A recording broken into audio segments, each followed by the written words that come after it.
여론조사도 지금 좀 변화가 있어요. 일주일 사이에 또 보니까 한 주 만에 중도층에서는 지금 민주와 국힘 지지도 격차가 좀 더 벌어지고 있다. 5%포인트였는데 그렇죠.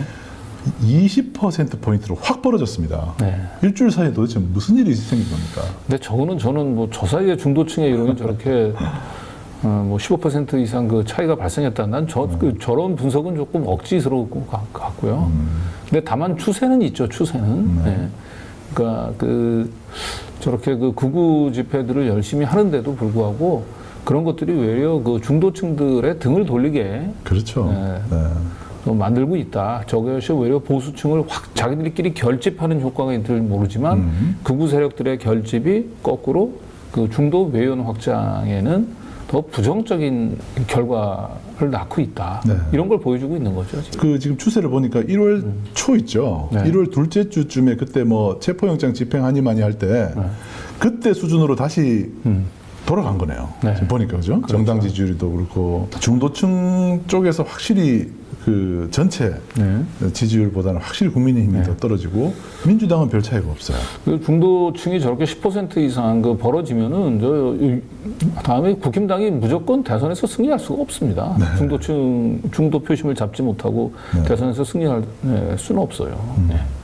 그러니까 결국에 그 민주당을 별로 안 좋아하는 또 혹은 국민의힘을 지지하는데 민주당 안 좋아하고 이런 사람들 또 그다음에 민주당도 국민의힘도 안 좋아하는 사람들 이런 사람들이 있다가 이런 사람들이 지금 국힘에 대해서 표를 줄 수가 없을 정도로 국힘은 우측으로 극우 쪽으로 확 쏠려가 있는 상태예요. 그러니까 거기에 설 자리가 없습니다. 네. 그래서 민주당 그 이재명 대표가 중도 보수 민주당의 그 정체성을 중도 보수라고 얘기를 한 것은 그 길 잃은 사람들 그 사람들이 설 자리를 주기 위해서 약간의 이 포지션을 이렇게 마련해 준 게 아닌가 저는 좀 그렇게 해석을 했었는데 뭐 민주당 내에서는 좀 논란이 있다고 합니다. 탄핵 여론도 한번 볼까요? 네. 탄핵 여론도 역시 마찬가지네요. 이것도 지금 보니까 1월 둘째 주 수준으로 다시 돌아갔군요. 네. 네.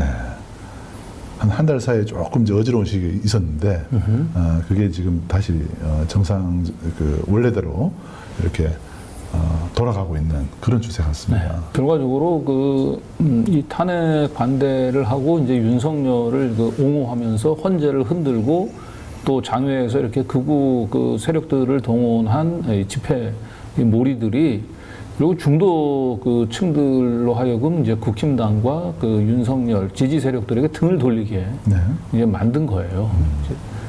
제가 보기에는 이런 추세가 그대로 이어진다면은 국힘당이 사실 대선 이 전망은 이제 점점 어두워질 수밖에 없는 거죠. 특히나 이제 파면 결정이 나버리잖아요. 네. 그러면은 저기 뒷받침하고 있는 밑에서 받치고 있는 여론도 쑥 빠지거든요.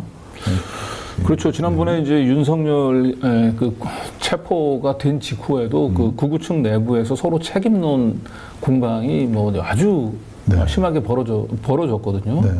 이번에도 마찬가지일 거예요. 만약에 윤석열이 이제 탄핵이 막상 결정이 되고 나면 이제 극우 세력 내에서 이제 아니 도대체 우리가 이렇게 열심히 모였는데 그리고 우리가 이렇게 열심히 모이면 탄핵이 기각된다고 했는데 결국 우리를 속인 거냐. 뭐 이런 또 원망과 불만의 목소리들이 터져 나오면서 이 극우 지지층 내부가 결국은 다시 또 심각한 갈등과 분열에 휩싸일 가능성이 좀 높죠. 네.